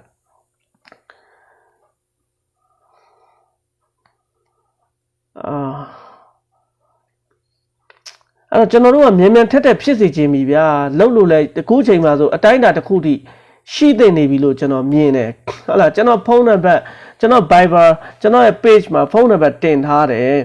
အဲ့တော့ဖုန်းနံပါတ်တင်ထားတယ်အဲ့ဒါတွေလည်းပြောတယ်ကျွန်တော် Telegram မှာလည်းပြောတယ်တေချာကြည့်ပြီးတော့မလောက်ကြဘူးအားနည်းချက်တွေရှိနေတယ်အားနည်းချက်တွေရှိနေတဲ့အခါကျတော့ဘာဖြစ်တယ်လဲလိုရင်းကိုမရောက်ဘူးတကယ်ထိရောက်လုံးမဲ့သူကြပြန်တော့လဲစီးတွေကမလုံဘူးစီးတွေမလုံတော့အတိုင်းတာတစ်ခုထိကိုအောင်မြင်မှုကိုမရခင်မှာကြားထဲမှာဟိုဖြစ်ကုန်ကြတယ်ပြိုကွဲကုန်ကြတယ်အဲ့တော့ကျွန်တော်တို့ကတေချာလေးဟိုလှုပ်ဖို့လိုတယ်စီးတွေချပြီးတော့လှုပ်ဖို့လိုတယ်ဟုတ်ပြီလားကိုယ့်ရဲ့ပေါ်ဆာမှုဟာဒီတော်လိုင်းရေးမှုကတွားပြီးထိခိုက်เสียမျိုးတွေဖြစ်စေတယ်အဲ့တော့ကျွန်တော်တို့ကအပြင်မှာနေတဲ့လူကပြဿနာမရှိဘူးအထဲမှာနေတဲ့လူကပိုဆိုးတယ်ပိုပြီးတည်တတ်နဲ့ပိကြီးနဲ့ပနက်နဲ့လှုပ်ဖို့လိုတယ်ကိုပါလှုပ်တယ်ဆိုတာကြီးอ่ะဗျာကိုပါလှုပ်တယ်ဆိုတာကြီးอ่ะဟိုမှာတေခွင်းပြစ်တိုင်းကစားနေတာလည်းမဟုတ်ဘူးမတောင်းချင်အဲ့လိုပဲအဲ့လိုမျိုးထင်တိုင်းဝင်လုံနေတဲ့ဟာတွေကအတားအဆီးတစ်ခုလောက်တော့လိုတယ်ဟုတ်လားကျွန်တော်တို့ရခိုင်ပြည်နယ်နဲ့ကြည်ပါတိတ်ပြီးတော့မဝေးသေးပါဘူးရခိုင်ပြည်နယ်မှာဘယ်လိုလုပ်လဲလူတို့ကလက်မခံတဲ့အခါဒီကောင်းကြီးကြတာပဲနေ့စဉ်နဲ့အမျှကြနေတာပဲအဲ့တော့လူတို့ကလက်မခံဘာမှလုပ်လို့မရဘူးဒီကနေ့ရခိုင်ဟုတ်လားရခိုင်မှာလှုပ်သွားတာပျောက်ကြားစစ်တွေအရန်ကောင်းတယ်သူတို့ဘယ်လိုတွေလှုပ်တယ်လဲလူတိုင်းဟာကိုခုခံကောင်းမယ်ဒီကနေ့ကျွန်တော်တို့အမေရိကမှာလူတိုင်းတနက်ဝယ်ပိုင်ခွင့်ရှိတယ်အကယ်၍သတ်မှတ်ထားတဲ့စီမင်းစည်းကမ်းတွေနဲ့ညီတယ်ဆိုရင်တောင်တောင်ကလူအကောင်ကျွန်တော်ဆိုအကောင်သေးတယ်ပေါ့ဗျာအကောင်သေးလဲတစ်ချက်ပဲအကောင်ကြီးလဲတစ်ချက်ပဲတနက်နဲ့ပြည့်ရင်တော့လေအဲ့တော့ကို့မှာခုခံကာကွယ်တဲ့လက်နက်တွေရှိနေတယ်ဆိုတာသိရင်ဘယ်သူမှမကိုက်ရဲဘူးဘယ်သူမှလည်းမစော်ကားရဲဘူးဟုတ်တယ်နော်အဲ့တော့အဲ့ဒါပဲဒီကနေ့ကျွန်တော်တို့လူလက်ထက်မှာဘာမှမရှိဘူးဘာမှမရှိမှန်းသိလို့မိုက်ရန်လုံနေတာနော်မိုက်ရန်လုံနေတာအဲ့တော့လူတိုင်းကကိုခုခံကာကွယ်တဲ့ခါကွယ်ရမယ့်လက်နက်ကလေးတွေနော်အဲ့ဒါတွေကိုရီးယားကင်ဆောင်ထားမယ်ဆိုသူတို့ကြောက်တာပဲဘာပဲပြောလေးဘာမှမရှိတာတဲ့ဆိုင်မိုလိုတော့ရှိတော့သူတို့ဘာဖြစ်လဲနည်းနည်းရှိန်နေအဲ့ဒီလိုပဲသူ့တဲ့မြင့်တဲ့ဟာတွေကျွန်တော်တို့မှရှိထားရင်မကောင်းဘူးလားနော်မဖြစ်နိုင်တဲ့တနတ်တွေလောင်ချာတွေမျောနေတာအဲ့ဒါအဝေးကြီးပဲခဏနေအောင်လက်တလုံးမှာကိုလုံးနိုင်လို့ရတယ်လှုပ်လို့ရတဲ့ဟာတွေနဲ့ကိုကာကွယ်ကိုရက်ကွက်ကိုကာကွယ်အဆင်မပြေဘူးလားကျွန်တော်ပြောချင်တာကလေအဲ့တော့အလန်းကျယ်ပြီးနဲ့အလယ်လက်တယ်နော်အလန်းကျယ်ရင်လည်းအလယ်လက်တယ်အဲ့တော့ကျွန်တော်တို့ကဟိုပိကြီးနဲ့လှုပ်ချင်တယ်တကယ်လှုပ်ချင်တယ်ဆိုရင်တော့ကျွန်တော်ဆက်သွယ်ဟိုအဖျံကူလှုပ်ချင်တော့မရအောင် အဲ့ဒါတကယ်တမ်းဖြစ်ရင်ဗမာပြည်ထဲကလူတွေပိုဖြစ်မှာလောက်ချင်တာထောက်ပံ့ပေးမဲ့သူမရှိဘူးကျွန်တော်ပြောပြီးသားပဲဆန္ဒရှိအကုန်ဖြစ်တယ်ခင်ဗျားတို့နှုတ်ငါမလုံတာခင်ဗျားတို့ကလူ2ယောက်3ယောက်ပူးပြီးတော့ရှောက်လုပ်တယ်ပြီးရင်ကိုပါလောက်တတ်တယ်ဆိုတော့ရှောက်ပြောတယ်အပေါင်းအသင်းတွေရှောက်ပြောတယ်ဟာဘလို့ဖြစ်နေပြောမပြောရအောင်ကျွန်တော်ပြောချင်တာကိုတကယ်လုံနိုင်ခဲ့ရင်တော့ပြောစရာအောင်မလိုကျွန်တော်ပြောရှင်းရှင်းလေးရဲ့ကျွန်တော်တို့ကဂျားထဲမှာအဆက်တွေဖြတ်ထားဖို့လိုတယ်ဟုတ်ပြီလားဥပမာဆိုကြပါစို့လူ3ယောက်ရှိမယ်တယောက်က4ခွက်လောက်တတ်တယ်နော်ဖြတ်ထားဖို့ပဲအဲ့တယောက်က4ခွက်လောက်တတ်တယ်နောက်တယောက်ကအဲ့4ခွက်ကိုဂျားထဲမှာတယောက်ရှိမယ်နောက်တယောက်ကတကယ်တိုက်ပွဲဝင်မဲ့သူရှိမယ်3ယောက်သူတို့တယောက်ချင်းစီကဘယ်သူမှမသိရဘူးနော်ဂျားကန်လူတယောက်နဲ့ control လုပ်မယ်လူ4ယောက်ပေါ့ဗျာပြောမယ်ဆိုရင်အဲ့တော့ဒီလူတယောက်ကဒီလုံး3ယောက်စလုံးကိုသိတယ်ဒီ3ယောက်ကတယောက်ကိုတယောက်မသိကြဘူးဘာအန်ရယ်မှဖြစ်เสียအကြောင်းမရှိဘူးတယောက်မိရင်ကြံတဲ့လူတွေမိเสียအကြောင်းမရှိဘူးအဲ့ဒီလိုနီးနဲ့သွားရင်ဒီတော်လန်ကြီးကရေရှည်တောက်ခံနိုင်တယ်ဥပမာကျွန်တော်ပေါ့မောင်ဖြူက4ခွက်လောက်တတ်တယ်မောင်နီကဂျားတဲ့လူတယောက်ဟုတ်လားမောင်ပြာကတော့တကယ်တိုက်ပွဲဝင်မဲ့သူနော်အဲ့တော့မောင်နီက4ခွက်လောက်တတ်တယ်ကျွန်တော်လည်းသိတယ်မောင်နီက4ခွက်လောက်တတ်တာကျွန်တော်သိတယ်အဲ့တော့မောင်ဖြူဂျားတဲ့နော်မောင်ဖြူကကျွန်တော်တို့ပံပိုးမဲ့သူကျွန်တော်သိတယ်အဲ့ဒါကိုအဲ့တော့မောင်ပြာကတော့တကယ်တိုက်ပွဲဝင်မဲ့သူကျွန်တော်ကနေပြီးတော့မောင်နီရေ4ခွက်ပြီးပြီလားပြီးပြီဟုတ်ပြီအဲ့ဒါဆိုထားကျွန်တော်ပြောလိုက်မယ်အဲ့ဂျားတဲ့ကလူတယောက်တနေရာပေါ့ဗျာထားပါတော့တနေရာမှာထားလိုက်ပြီဥပမာပေါ့စုံမတစ်ခုမှာပေါ့ဘယ်လမ်းစုံမှာဖြစ်ဟာလားတွတ်ထားလိုက်နော်အဲ့ဒီမှာမောင်နီကသူ့တာဝန်ပြီးသွားပြီအဲ့ဒီမှာကျွန်တော်မောင်ဖြူကိုလှမ်းပြောမောင်ဖြူဘယ်လမ်းစုံမှာတော့ဟို4ခွက်ရောက်နေပြီကွာနော်4ခွက်ရောက်နေပြီကွာလို့ကျွန်တော်ပြောလိုက်တော့ဟုတ်ပြီရောက်နေပြီကွာလို့ပြောပြီးကျွန်တော်ကထပ်ပြီးတော့မောင်ဖြူအဲ့ဒီ4ခွက်လေးကိုကွာနော်ဟို2မြို့ကျော်လောက်ကဘယ်နေရာကိုတွတ်ထားပြီးပါမောင်ဖြူတာဝန်ကအဲ့ဒါပဲနော်မောင်ဖြူကအဲ့ဒီလိုတွားထားတဲ့အချိန်မှာမိသွားတယ်နော်မောင်နီရှိကိုရောက်เสียအကြောင်းမရှိဘူးမောင်နီနဲ့သူနဲ့သိတာမဟုတ်ဘူးကျွန်တော်နဲ့ပဲသိတာကျွန်တော်ကအမေရိကန်မှာနေကျွန်တော်လာစုံစမ်းလို့လည်းမရဘူးအဲ့ဒီမှာမောင်ပြတကယ်တိုက်ပွဲဝင်မယ်မောင်ပြရဲ့4ခွက်ကတော့အစင်းနဲ့ဖြစ်နေပြီကွာမင်းတွားယူလိုက်တော့ဘယ်နေရာမှာဟုတ်တယ်နော်ကဲထားပါတော့ဗျာကံမကောင်းစွာနဲ့မောင်ပြကမိသွားပါပြီတဲ့မောင်ပြတယောက်ပဲမိတာလေဘယ်သူမှသိတာမဟုတ်ကျွန်တော်မသိဘူးကျွန်တော်ပစ္စည်းတာဘယ်သူလဲဒီပစ္စည်းကိုဘယ်သူကလာပို့ခိုင်းတာလဲအမေရိကထွန်းနိုင်ပြီးကျွန်တော်လာဘာမှလုပ်လို့မရဘူးကျွန်တော်ဘာမှလုပ်လို့မရဘူးအဲ့ဒီလိုနီးနဲ့သွားရင်ကျွန်တော်တို့အလုပ်တွေအများကြီးလုပ်လို့ရတယ်အဲ့ဒီမှာမောင်နီကသူလှုပ်တတ်တယ်ဟာဘေးအောင်သူ့တငယ်ချင်းတွေကိုတိုင်ဟာငါတော့လှုပ်တတ်တော့ဘယ်အဆင့်ရောက်နေပြီအာရီကဖောက်ရောဘာမှတော့မဖြစ်သေးဘူးအာရီကတော့ဖောက်တယ်နော်အဲ့ဒီမှာဂျားတဲ့မောင်ဖြူအဆင့်တော့မရောက်သေးဘူးမောင်နီမာတွေအစွဲခံနေရပြီဒီကနေ့ဖြစ်နေတာအဲ့ဒါပဲအဲ့တော့တကယ်လှုပ်ချင်တယ်ဆိုရင်တော့အချင်းကလည်းရှိတဲ့နေရမယ့်အချိန်ဒီဘာမှမရှိတာအရှင်းဆုံးပြောရင်စီးမရှိလို့ကျွန်တော်လူမျိုးကအဲ့စီးနဲ့ကန်းနဲ့လှုပ်တတ်တဲ့အကျင့်ကိုမရှိတာအဲ့ဒါပြောရရင်အဲ့ဒီလိုမဖြစ်တာအားလုံးအတွက်နစ်နာတယ်ကျွန်တော်အတန်တန်ပြောတယ်ကျွန်တော်နဲ့လှုပ်ရင်ကျွန်တော်အဲ့ပုံစံပဲသွားမယ်ခမရနေရာမှာနေမောင်တစ်ကတစ်နေရာမှာနေနှစ်ကနှစ်အလုံးလုံး3က3အလုံးလုံးခမရဘာမှပူးစရာအကြောင်းမရှိဘူးကိုဖြစ်ကိုခံမယ်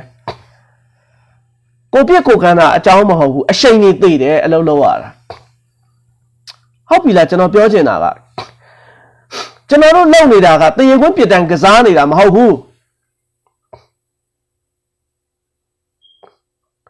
တူးတယောက်တည်းလှုပ်တဲ့ဟာမျိုးကလှုပ်လို့ရတယ်ကိုပြတယ်ကိုယ့်ကိုစံနှရှိဟောလားမိုနိုတော့လှုပ်ပြီးတွားပြစ်လိုက်အဲ့ဒါပြီးသွားပြီအဲ့ဒါပြီးတာပဲဖြစ်မှာကျွန်တော်တို့ဒီကနေ့လှုပ်ရမှာကအဲ့ဒီအဆင့်နဲ့ပို့တယ်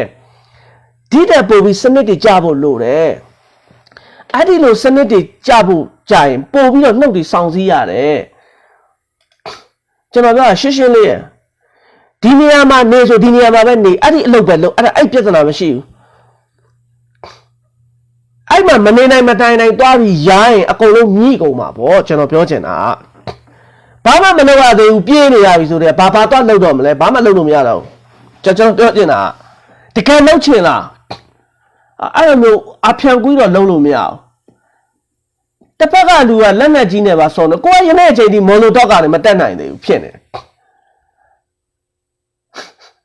ကျွန်တော်တို့အဲ့ဒါကိုပြောချင်တာကိုဘာလုပ်နိုင်လဲပြောစရာအကြောင်းမရှိကိုကကိုကြိတ်မိတ်ပြီးလုပ်ဟုတ်လားအဲ့တော့ကိုဘာမှမဖြစ်သေးခင်မှာအဲ့ဒီလိုတွေဖြစ်ကုန်တော့အကုန်လုံးနစ်နာတယ်အဲ့တော့ဒီကနေ့ရဗျာ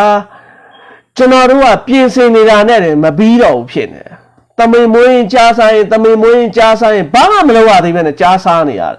ကျွန်တော်နဲ့လုပ်ရင်တော့အဲ့လိုပုံစံမျိုးလုပ်လို့မရဘူးကျွန်တော်တာဝန်ယူတယ်ရှင်းရှင်းလေးပဲခဏလိုချင်တဲ့အထောက်ပံ့ကျွန်တော်ရအောင်ရှာပေးမယ်ကျွန်တော်ပြောပြီးသားကျွန်တော်ရအောင်ရှာကျွန်တော်ပြောတဲ့စကားကျွန်တော်တည်စေရမယ်ခင်ဗျားတို့လောက်ရမှာအဲ့ဒါကြီးပြောစရာမဟုတ်ဒါလို့ဆိုဒါပဲလို့ခင်ဗျားရှင်းရှင်းဝေးဝေးရှောက်ပြီးတော့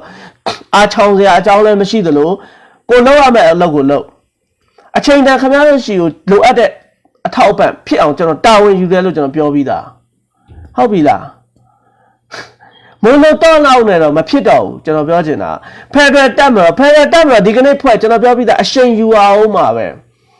ကျွန်တော်တို့ကစိတ်ကူးရင်ဆန်လို့မရဘူးလက်တွေ့ကြလုပ်ဖို့လိုတယ်ကိုကဘာမှတော့မဖြစ်သေးဘူးဘာမှမဟုတ်တဲ့ဒူးလေးတွေလေးကွာတွေတောင်တက်ပြီးအသိခံနေရတာကျွန်တော်ပြောတာတေကွန်းပြတိုင်ကစားနေတာမဟုတ်ဘူးကိုဘာလောက်တဲ့ပြောစရာအကြောင်းမရှင်းပြောရင်ကိုနဲ့နေတဲ့ကိုမိသားစုတော့မပြောရင်အကောင်းဆုံးပဲဘယ်သူမှပြောလို့မရဘူး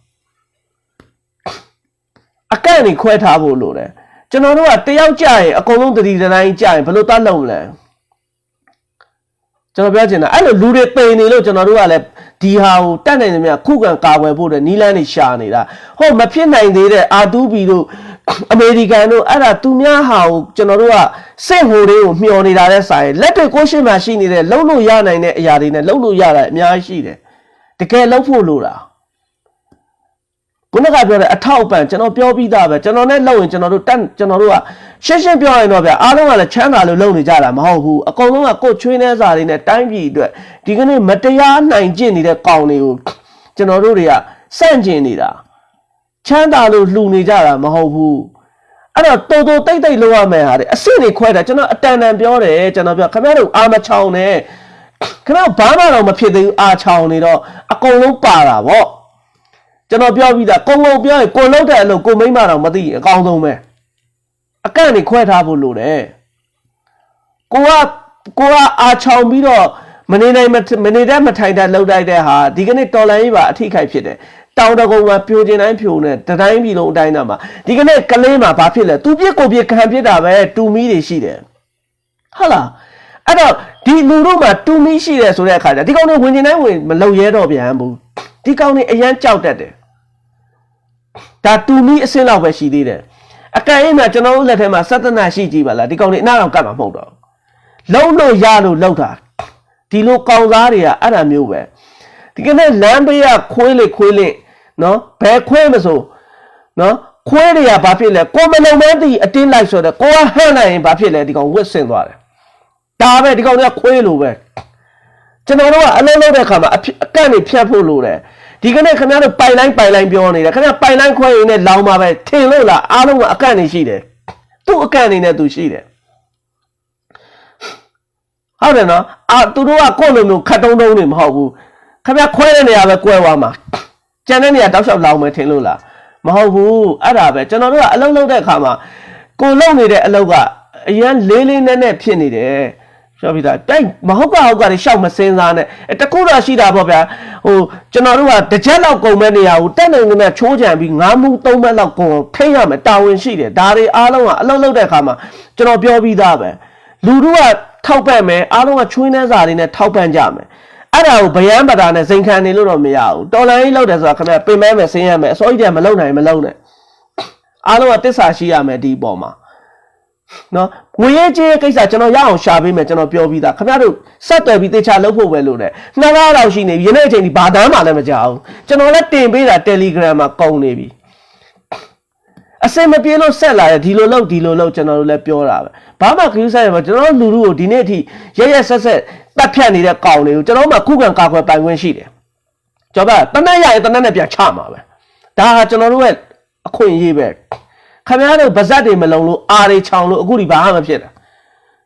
ာကျွန်တော်ပြောပြီးသားပဲခင်ဗျားတို့တကယ်လို့ကျွန်တော်ရအောင်ပတ်စံရှာပေးမယ်ကျွန်တော်တို့တာဝန်ကအဲ့ဒါပဲလုံနည်းလုံဟန်လည်းပြောပြီးသွားပြီပတ်စံလည်းထောက်ပတ်မယ်အေးတစ်ချက်လောက်ကြားမဲ့ဟာ9ချက်တောင်းလို့တော့ဖြတ်ရိုက်မှာပေါ့ကြောက်ပါရှင်းရှင်းလေးရဲ့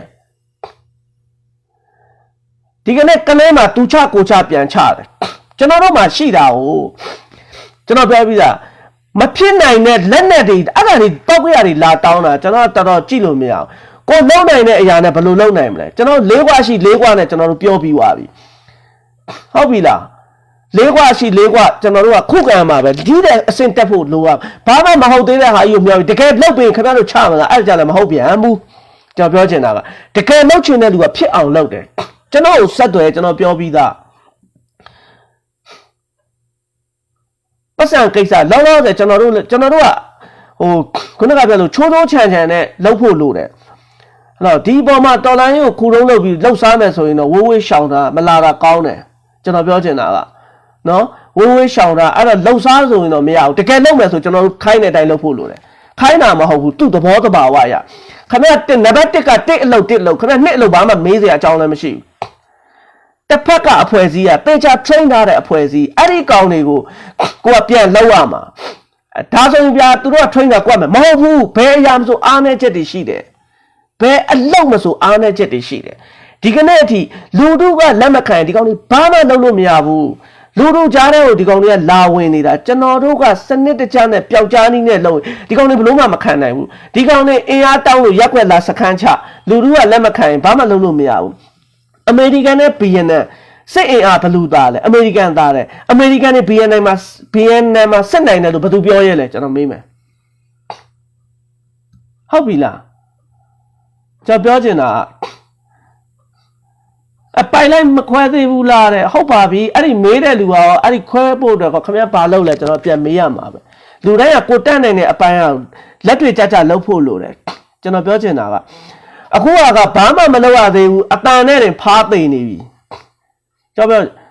ာဂျားထဲမှာအကန့်နေခွဲထားပြီးတော့ဒီမျိုးကျွန်တော်တို့ကပြောချင်တာအဲ့ဒါမျိုးလှုပ်တင်တာဗောငွေရေးကြီးကိစ္စကျွန်တော်ပြောပြီးသားကျွန်တော်တကယ်လုပ်မယ်ဆိုကျွန်တော်တကောင်းသားလို့ထွက်တောင်းပြီးတော့ခင်ဗျားကိုထောက်ပံ့ပေးမယ်မပူနဲ့ကိုလုပ်ရမယ်လို့ကိုယ့်အကိုလုပ်ကျွန်တော်ပြရှင်းရှင်းလေးရဲ့အကျန်းဖတ်တာတွေအနုစိတ်တာတွေလာမပြောနဲ့အကျန်းဖတ်တယ်လို့ပြောရင်အဲ့ပြောတဲ့လူပါတစ်ချက်လောက်ဖျက်ရမယ်ခင်ဗျားငြိမ်ခံနေမလားကျွန်တော်မေးမယ်ကျွန်တော်လူဒီကနေ့အသက်တွေပေးနေရတာဟုတ်ပြီလားအဲ့ဒီအဆင့်ကိုမရောက်သေးဘူးအဲ့ဒီပိုက်အဆင့်ကိုမရောက်သေးဘူးမတက်နိုင်ဘူးဖြစ်နေတယ်ကျွန်တော်တို့ကနော်ရှက်တလန်နောက်နှစ်လန်းလို့ဖြစ်နေတယ်ဘသူမှကိုယ်ကိုလာပြီးစုံစမ်းစရာမလိုကိုယ့်ဟာကိုယ်ပဲပေါ်နေကြတာပေါ်နေကြတာကျွန်တော်တို့မှာအားသာချက်တွေလူတို့ထောက်ခံမှုရှိတယ်ဟုတ်လားလူတို့ရဲ့ထောက်ခံမှုယနေ့အချိန်ဒီအားကောင်းနေသေးပဲအဲ့တော့ခုနကပြောသလိုဟိုမဟုတ်နိုင်တဲ့မဖြစ်နိုင်သေးတဲ့ဟာကြီးကိုမျှော်နေတာတဲ့ဆိုင်ဟုတ်လားကျွန်တော်တို့ကလက်တွေ့ကြကြအလူဟင်းအလူထမင်းကဘယ်တော့မှမသိသေးဘူးဒီကနေ့ထမင်းမငတ်ဖို့အရေးကြီးတယ်ငပိရင်နဲ့ရှိငပိရင်နဲ့စားနိုင်ရမယ်ဟုတ်ပြီလားချင်မောင်ရဲ့ရှိချင်မောင်ရဲ့နဲ့နောက်ဆုံးကုံပြောရင်စားရှိစားနဲ့တို့စားနိုင်ရမယ်ရက်တည်နိုင်အဲ့ဒီလိုအစစ်မွေးဖို့လိုတယ်ဝတ်သားလာမှစားမယ်ဆိုရင်တော့တေပေါ့ဒီကြားထဲမှာဘယ်လိုခံနိုင်မလဲကျွန်တော်ပြောချင်တာကလေ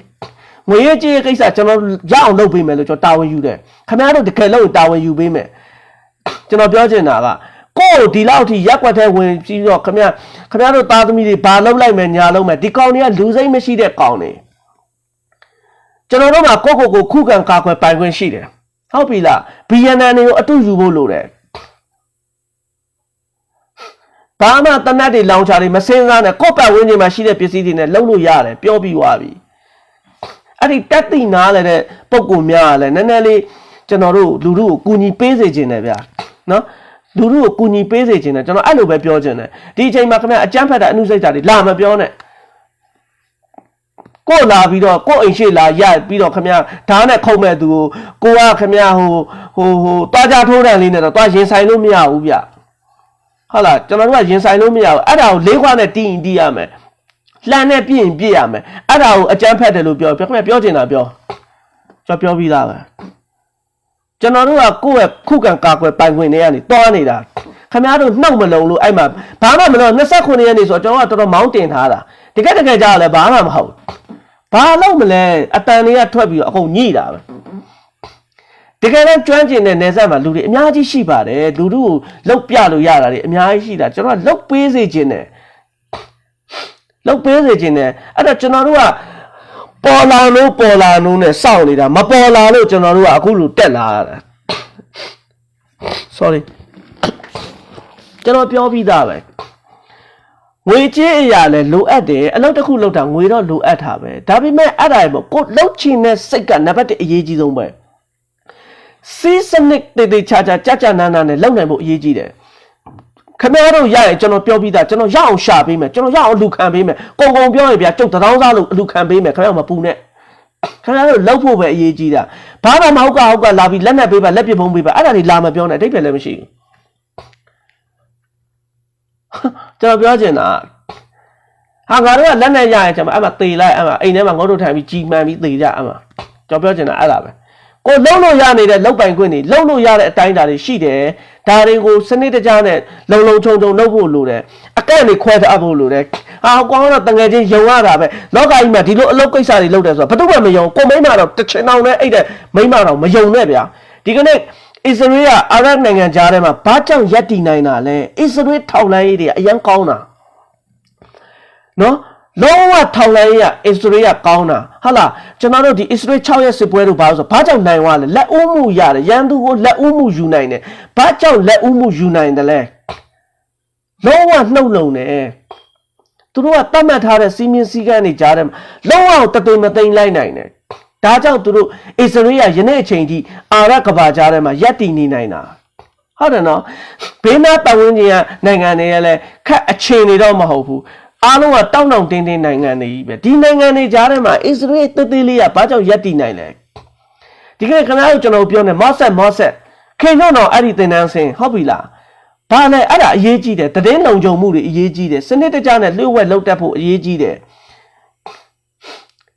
အစ္စရေးကိုဒီလောက်ထိဝိုင်းထားတာကိုဒီကောင်တွေဖောက်ထွက်ပြီးဒီစစ်ပွဲကိုနိုင်အောင်လုပ်သွားလို့ဒီကနေ့ဂျူးလူမျိုးဂျူးတွေထပ်ပြီးအသက်မခံရတာရှင်းလေးရဲ့ကျွန်တော်တို့ကတကယ်လှုပ်ချင်စိတ်ရှိတယ်တကယ်လည်းတတ်သိရှိတယ်ဆိုတာလမ်းပေါ်ထွက်နေတာတွေကတက်တည်ပြနေတယ်ဒါပေမဲ့ဒါကိုဘယ်လိုမျိုးစနစ်တကျနဲ့လုပ်ရမလဲငွေမရှိတာတို့ဟိုတနက်လာမတို့ဆိုအဲ့ဒါတွေမပြောနဲ့ကျွန်တော်တာဝန်ယူတာရှင်းလေးရဲ့ရအောင်ရှာပေးမယ်မတန်တဆတော့လာမတောင်းနဲ့ပေါ့ဒါတွေအားလုံးကလူထုချွေးနှဲစာတွေဖြစ်တယ်ခင်ဗျားစားရင်စားပေါ့ခင်ဗျားအမစားရင်စားပေါ့အဲ့ဒါတွေအားလုံးကအစိတ်တွေကြီးပဲနော်မြန်ထက်ကလေးဖြစ်စေခြင်းပါတယ်ဖက်ဒရယ်အာမီလဲလှုပ်တော့မယ်အဲ့ဒီဂျားကာလာလေးမှာတောင့်ထားနိုင်ဖို့ကျွန်တော်ပြောရတယ်ကျွန်တော်နဲ့လှုပ်တဲ့လူခင်ဗျားညှိစရာအကြောင်းမရှိဘာကျွန်တော်တို့အကန့်ဖြတ်ထားတာခင်ဗျားတို့အာချောင်ပြီးညှိခင်ဗျားတို့တိုင်းနဲ့ခင်ဗျားတို့ကန်မယ်စစ်တပ်တွေကထောက်လန်းရေးလာလို့ရတယ်ပြဿနာမရှိဘူးစိန်ခေါ်တယ်လာဒီကောင်ကျွန်တော်နဲ့ပဲပြောလို့ရမှာကြံတဲ့ကောင်နဲ့သိမှာမဟုတ်ဘူး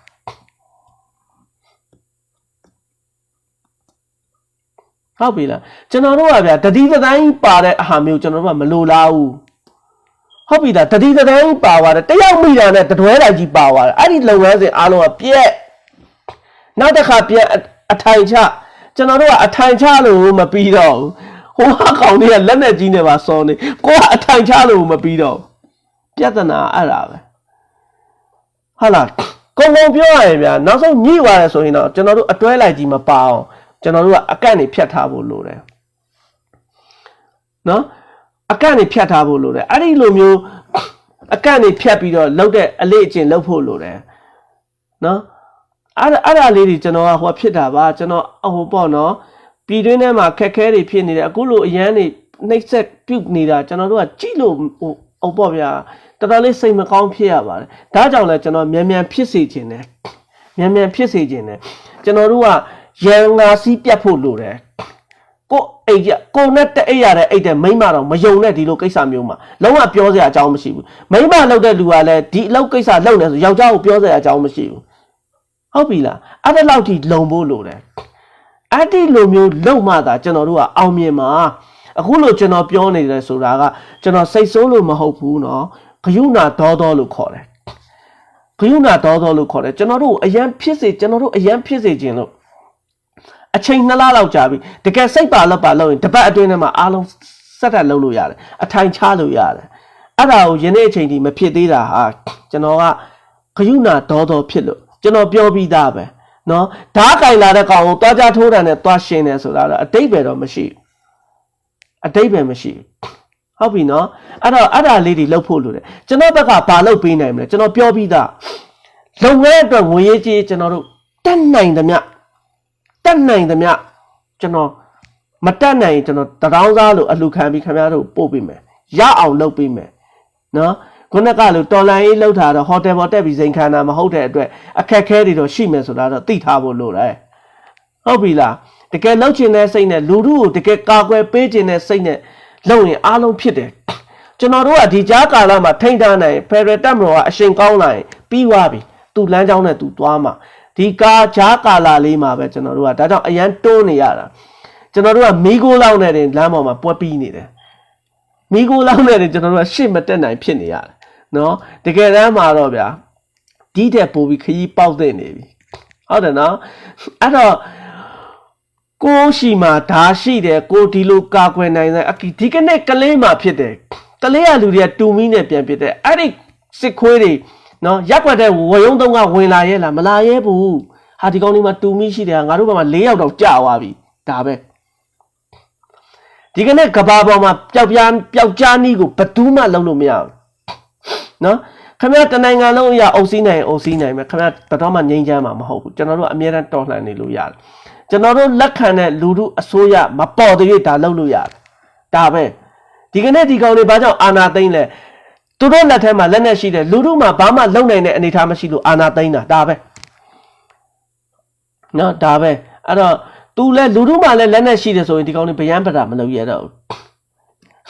းနော်အမေရိကမှာတနက်ကင်ခွင့်ရှိတော့ဘာဖြစ်လဲရဲနဲ့လဲခံပစ်တာပဲသူပစ်ကိုပစ်ပဲနော်ကျွန်တော်မကင်ပါဘူးဒါပေမဲ့ပြောပြတာပါအဲ့ဒါဘာလဲဆိုတော့ကို့မှာကိုခုခံကာကွယ်ရမယ်အကာအကွယ်တွေကတော့ရှိတဲ့နာပေါ့ဟုတ်ပြီနော်ကျွန်တော်တို့တွေကြက်ဥတွေပါတယ်ဆိုတာတကယ်တမ်းမှာကြက်ဥဖြစ်တယ်ဆိုတာအထက်တွေကအနှစ်တွေအကာတွေကမှကြက်ဖြစ်တာဒါပေမဲ့ဘာလေးကအခွန်လေးနဲ့ကာထားတယ်ဟုတ်တယ်နော်ဒါပဲကျွန်တော်တို့ကကိုခုခံကာကွယ်ပိုင်ခွင့်ရှိတယ်ဒါပဲကျွန်တော်တို့ကသူတို့ဘက်ကဒီတဲ့လောက်လာရင်ကျွန်တော်တို့ကဒီတဲ့အချိန်တင်ဖို့လိုတယ်ဒါလေးအဆင့်ကိုမရောက်နိုင်သေးလို့ကျွန်တော်ကဂရုဏာတော်ဖြစ်နေရတာပါနော်ဂရုဏာတော်ဖြစ်နေရတာအဲ့တော့ကျွန်တော် Messenger ကနေဆက်သွယ်လို့ရတယ်တေးချာတော့ဖြစ်ဖို့လိုတယ်အဲ့တေးချာဖြစ်ဖို့လိုတယ်ခင်ဗျားတို့ကဟိုကျွန်တော်တို့အကန့်နေဖြတ်ထားတာဖြစ်တဲ့အတွက်ကြောင့်နော်အကန့်နေဖြတ်ထားတာဖြစ်တဲ့အတွက်ကြောင့်တော့အထိကိအများကြီးမရှိဘူးဆိုတာကျွန်တော်အာမခံတယ်ကျွန်တော်နဲ့လောက်တဲ့လူကကျွန်တော်နဲ့ပဲပြောရမှာနော်ကျွန်တော်နဲ့တစ်နဲ့ပြောတယ်နှစ်ကိုသူသိစရာအကြောင်းမရှိလို့သုံးဘယ်သူလဲဆိုတာလည်းသိစရာအကြောင်းမရှိဘူးကျွန်တော်အားလုံးသိတယ်ကျွန်တော်အပြင်မှာနေတော့ပြဿနာမရှိဘူးခင်ဗျားတို့အချင်းချင်းမလုံလို့ဖြစ်နေတာဒီကနေ့ဘာမှမလုပ်ရသေးဘူးလေးခွာလေးလှုပ်ထားတော့မိနေတာကြံတာဆိုရင်တော့မပြောနဲ့တော့ဟုတ်ပြီလားအခုကဗျာဟိုအလုပ်တစ်ခုကဘာမှမလုပ်ရသေးဘူးဟိုဟာနဲ့တင်သွားနေတာပဲကိုလှုပ်တတ်တယ်ကိုအားလုံးပြီးစီးသွားပြီဆိုဒါကိုတာဝန်ကြည့်ကိုကြည့်အောင်လုပ်ဖို့လိုတာပေါ့ဘာမှတော့မလုပ်ရသေးဘူးဟိုပြေးရဒီပြေးရနဲ့အတိတ်ပဲမရှိတော့ဘူးအဲ့ဒါနော်အဲ့တော့ဆက်သွယ်ပါကျွန်တော်ကတော့စိတ်ဓာတ်မကြဘူးကျွန်တော်ဆက်လုံအောင်ပါဆက်သွယ်ပါခင်ဗျားတို့ပြောပြီးသားခင်ဗျားတို့လိုအပ်တဲ့အထောက်အပံ့ကျွန်တော်ရအောင်စူးစမ်းရှာပေးမယ်နော်စူးစမ်းရှာပေးမယ်တကြက်နဲ့သွားမယ်ခီးကို9ချက်တော့လာမတောင်းနဲ့ပေါ့ဗျာဟုတ်ပြီလားတကြက်အားလုံးကလူတို့ရဲ့ချွေးနှဲစာတွေဆိုတာသိဖို့လိုတယ်တော်လိုင်းရေးကိုခုတုံးလုပ်ပြီးတော့ဝင်လာမယ်ဆိုရင်တော့ခင်ဗျားဝေးတွေကကြောင်းလိုက်ကျွန်တော်တို့လောက်တာရှင်းတဲ့အကြောင်းလက်နေမနာညာမနာအလုပ်လုပ်တယ်ဒီအလုပ်တွေပေါ်မှာကျွန်တော်တို့ဘာမှခံစားဖို့စင်လည်းမစင်စားဘူးခံလည်းခံစားမှာမဟုတ်ဘူးကျွန်တော်တို့မြန်ပြီးသွားဒါပဲဘာမှတော့ဒီပေါ်မှာလာပြီးတော့ဟိုတော်လိုင်းကိုခုလုံးလုပ်ပြီးလှုပ်ရှားမယ်ဆိုရင်တော့ဝေးရှောင်ကျွန်တော်တို့လည်းလာအလုံးမလုံးနဲ့ဒါပဲเนาะအဲ့ဒါပဲကျွန်တော်စကားပြောလိုက်ပြီးပါပဲเนาะပြောလိုက်ပြီးပါဆက်သွယ်ပါ sorry ဆက်သွယ်ပြီးတော့ကျွန်တော်တို့လုံနိုင်တဲ့ဟာတွေပူးပေါင်းပြီးလုပ်မယ်เนาะပူးပေါင်းပြီးလုပ်မယ်အဲ့တော့မင်းတို့စစ်တပ်တဲ့ဒလန်ပဲဖြစ်ဘာကောင်ပဲဖြစ်လာပေါ့ကွာမင်းတို့လာရင်တော့မင်းတို့တိုင်းနဲ့မင်းတို့ကံပဲပြောရမှာပေါ့ကျွန်တော်တို့ကအလုံးလုံးရင်အဲ့လိုဖြတ်လုံမှာပဲ အခုထိရှေ့မရောက်သေးတာပဲကျွန်တော်အားမလို့အားမရဖြစ်နေတာပါနော်လူတို့ကဘာမှအကာအကွယ်မပါဘဲနဲ့ဒီမိုလိုတော်လေးတွေနဲ့ပဲလှန့်ပြီးတီးနေရတာစိတ်မကောင်းစရာဟိုကောင်တွေကအခုဆိုရင်လက်နဲ့ကြီးနေပါစော်နေကြပြီဟုတ်တယ်မိရှို့တတ်တာတွေတော်တော်စိုးနေတယ်အဲ့တော့အားလုံးကကိုတာဝန်ကိုကြည်ဖို့လိုတယ်နော်ကိုတာဝန်ကိုကြည်မယ်ကိုဟိုဟာဖြစ်တယ်ဆိုရင်ဟိုပေါ့ဗျာကိုတာဝန်ကိုကြည်မယ်ကျွန်တော်တို့ဟိုတိတိကျကျလုံနိုင်မယ်စီမင်းစည်းကမ်းတွေတိုင်လုံနိုင်မယ်ဆိုရင်တော့ကျွန်တော်တို့ welcome ပဲကျွန်တော်တို့တာဝန်ယူမှာပါလဲငွေကြေးထောက်ပံ့ပေးမယ်တက်နိုင်သမျှကျွန်တော်တို့ဤပညာကျွန်တော်တို့စ조사ပြီးဖြည့်ဆည်းပေးမယ်ဒါပေါ်တင်မဲ့ဒီကိစ္စတွေဘာကြောင့်ဒီကားတွေပေါ်တင်ပြောရလဲဆိုတော့တစ်ဖက်ကနေရောက်တနတ်နဲ့ပြစ်ပြီးတော့ဟိုလက်နဲ့ကြီးနဲ့ပြစ်နေတာဗျာကျွန်တော်တို့ကဒီစကားတွေဒီပေါ်မှာပြောရမှာပဲကျွန်တော်အမေရိကမှာဂရုမစိုက်ဘူးအချိန်မေးဘာကောင်ပဲလာဖမ်းမှကျွန်တော်ပြောမှာပဲရှင်းရှင်းလေးရကျွန်တော်လူလူအသက်ခံနေစင်နဲ့အမြအသက်ခံနေရတာကျုပ်တို့ကဒီစကားတော့ပြောပိုင်ခွင့်တော့ရှိတယ်ဗျမကျေနပ်ရင်ကျွန်တော်လာဖမ်းကျွန်တော်ဂရုစိုက်မှာမဟုတ်ဘူးကျွန်တော်ပြောရှင်းရှင်းလေးရဒီနိုင်ငံတကာကလည်းယနေ့အထိသူတို့မှလည်းအတိုင်းအတာရှိတယ်မကူညီနိုင်သေးဘူးကျွန်တော်လူလူကအကူကယ်မဲ့နေတယ်ဒီလိုအချိန်မျိုးမှာတကယ်တက်တိနားလဲတဲ့ပုံကိုယ်တွေအများကြီးရှိတယ်ကျွန်တော်သိတာပဲပြည်တွင်းထဲမှာလည်းရှိနေတယ်လူတို့ဒါလေးတွေကိုလှုပ်လို့ရတဲ့နီးလေးတွေနဲ့လှုပ်ပေးပါပံ့ပိုးပေးကြပါဟုတ်လားစီးတွေအထက်ထက်ချရင်ဘာမှကိုယ်လည်းအန်ရဖြစ်เสียအကြောင်းမရှိဘူးလှုပ်လို့ရတဲ့အပိုင်းလေးတွေနဲ့လူတို့ကိုလှုပ်ပေးကြပါဘာမှမရှိဘဲနဲ့ဓားလေးတွေကင်ဒုက္ခလေးတွေကင်ပြီးသွားနေရကျွန်တော်အရန်ကိုစိတ်မချမ်းသာဘူးအဲ့တော့မဟုတ်ကလောင်ချာတွေတနက်တွေလက်ပြပုံတွေလာမတောင်းနဲ့အဲ့ဒါလည်းအယုတ်တိမရှိဘူးလက်ရှိဘက်ကလေးအခြေအနေပေါ်မှာတကက်ဖြစ်နိုင်ခြေရှိတဲ့နီလန်းတွေတုံးပြီးကျွန်တော်တို့ကလှုပ်ဖို့ပဲလိုတာပဲဒါပဲကျွန်တော်ဘာလုပ်ပေးမလဲခင်ဗျားတို့ကုန်ကြစိတ်ကျွန်တော်ရအောင်တကောင်းသားလို့လှက်ပတ်ပြီးကျုပ်အလူခံပေးမယ်ပြီးနီးပညာအရာကျွန်တော်သိတာအကုန်ပြောပေးမယ်ဒါပဲကျွန်တော်တာဝန်ပြီးကျွန်တော်တို့ခိုင်းတယ်ခင်ဗျားတို့တိတိကျကျလုပ်ပဲခိုင်းတယ်လို့ကျွန်တော်မသုံးနှုံးနေဘူးကိုတာဝန်ကိုတိတိကျကျလုပ်ဖို့လိုတယ်ခင်ဗျားဒါခိုင်းဒါပဲလို့ခင်ဗျားရှောက်မပြောနဲ့ခင်ဗျားရှောက်ပြောခင်ဗျားခံရမှာပဲနော်ဒါကြောင့်ကျွန်တော်တို့ကလူတွေကိုမယုံလို့ကြားထဲမှာဖြတ်ထားတာခင်ဗျားဒါလုပ်ပြီးဒါလုပ်ပြီးခင်ဗျားတာဝန်ပြီးခင်ဗျားဘာမှရှေ့စရာအကြောင်းမရှိဘူးဟုတ်လားထို့သူပဲနံပါတ်1လောက်တဲ့လူခင်ဗျားဒါခိုင်းဒါပဲလုပ်နံပါတ်3ကိုယ့်အလုပ်ကိုလုပ်ဒါပဲအဲ့ဒါတွေအားလုံးကကိုယ့်အကူလုပ်ရင်ကျွန်တော်တို့ဘာမှဖြစ်เสียအကြောင်းမရှိဘူးဒီကနေ့ကျွန်တော်တို့အဲ့ဒီလိုမျိုးစနစ်တကျတိဆောက်ထားနိုင်မှသာကျွန်တော်တို့ကတန်ရာကြမှာအစ္စရေးကိုကျွန်တော်ကအရန်ချီးကျူးတာအစ္စရေးကိုတကက်အာရနိုင်ငံကြားထဲမှာယနေ့အချိန်ထိလက်မထောင်နေနိုင်သေးတာအဲ့ဒါပဲအစ္စရေးတွေအသက်ပေါင်းများစွာပေးပြီးတော့သူတို့တွေလည်းလောက်ခဲ့ရတာလေဟုတ်ပြီလားအဲ့သူတို့ဘယ်လိုလုပ်လဲဒါကြောင့်မလို့မော့ဆက်ကဒီကနေ့ကဘာပေါ်မှာတကက်ဟိုပေါ့ဗျာထူးချွန်တဲ့ဒီထောင်လိုင်းတက်ဖွဲ့ဖြစ်ရှိနေတာပဲကျွန်တော်တို့လုပ်တယ်ဆိုတာကဟိုကလောက်ကကျွန်တော်တို့ကတိုးတိတ်လောက်ရရှင်းဆုံးပြောရင်ထောင်လိုင်းပညာတွေအများကြီးပါတယ်ဒီပေါ်မှာခင်ဗျဟိုလမ်းပေါ်တက်ပြီးတော့တငယ်ချင်းဖုန်းဆက်ငါတော့ဘာလေးလောက်တက်ပြီးသွားပြခင်ဗျသွားမှာပဲအဲ့လိုဆိုရင်တော့အဲ့တော့ကျွန်တော်အခုစကားပြောနေနေပါကျွန်တော်စိတ်ထဲမှာလည်းမကောင်းလို့ပါကျွန်တော်နဲ့ချိတ်ထားတဲ့လူတချို့ပြေးနေရတယ်ဆိုပြေးမှာကျွန်တော်ဟိုတနေ့ကလည်းပြောတယ်ခင်ဗျအာမချောင်နဲ့လို့ပြောနေတဲ့စာပြောလို့လည်းစကားရနားမထောင်အဲ့တော့ကျွန်တော်ကတော့စိတ်ထဲမကြောက်ဆက်လုံနေမယ်ဆက်တွေ့ဗျာမြန်ဆက်တွေ့ပြီးမြန်လောက်ကြမယ်ဒါပဲရှင်းပဲအဲ့တော့ခိုင်းတဲ့အတိုင်းလုပ်ဖို့ဟိုကျွန်တော်တို့တတ်မှတ်ထားတဲ့စီမင်းစည်းကမ်းတွေအတိုင်းလိုက်ဖို့လုပ်ဖို့လိုတယ်ကျွန်တော်တာဝန်ယူထားတဲ့ထောက်ပံ့ပေးမယ်အပိုင်းဆိုရလဲခင်ဗျကျွန်တော်ရအောင်စူးစမ်းပြီးထောက်ပံ့ပေးမယ်ကုန်ပြောပြီးသားပဲခင်ဗျမရရင်ကျုပ်စားတဲ့အထက်တွေကပါခင်ဗျကျုပ်အငတ်ခံပြီးခင်ဗျတို့ထောက်ပံ့ပေးမယ်ခင်ဗျကိုယ့်အလုပ်ကိုတာဝန်ကြည့်ဖို့ပဲလိုတယ်ဟုတ်လားဒီဟာအလုပ်တစ်ခုကိုအောင်မြင်နိုင်တော့တဲ့နီလန်းနေလဲကျွန်တော်တို့ပေးမယ်ဒါပဲထောင်လိုင်းမကလို့ဘာကောင်းလားဒါဂရုကိုမဆိုင်တော့အတိတ်ပဲမှမရှိတာကျွန်တော်တို့လူလူတွေကအပြစ်ဘလိုင်းတက်ခံနေရတာကြည့်ရတာစိတ်မချမ်းသာဘူးเนาะဟုတ်ပြီเนาะတလန်တယောက်ဟန်ဆောင်ပြီးခိုင်းတော့ခိုင်းပေါ်ဘာဖြစ်လဲလောက်လေရတယ်လောက်ကြည့်လိုက်ကျော်ပါရှင်လောက်ကြည့်လိုက်ပေါ့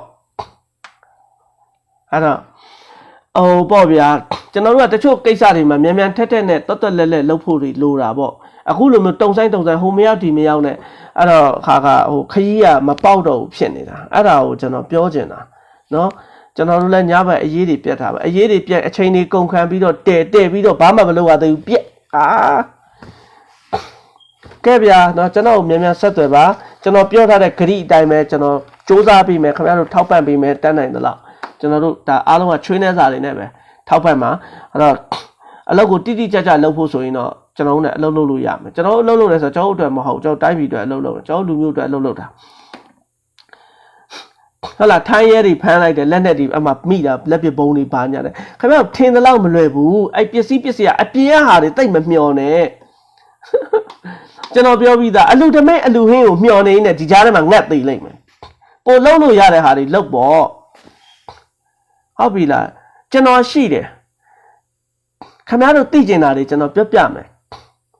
လိုအပ်ရင်ကျွန်တော်တို့ငွေကြေးအရာကျွန်တော်ပန်ဖိုးပေးမယ်ခင်ဗျားတို့လောက်ရမယ်အပိုင်းခင်ဗျားတို့လောက်ကျွန်တော်ပြောချင်တာတယောက်တည်းပဲလောက်ခင်ဗျာလူတွေအများကြီးလာမခေါ်နဲ့ခေါ်မလာနဲ့နော်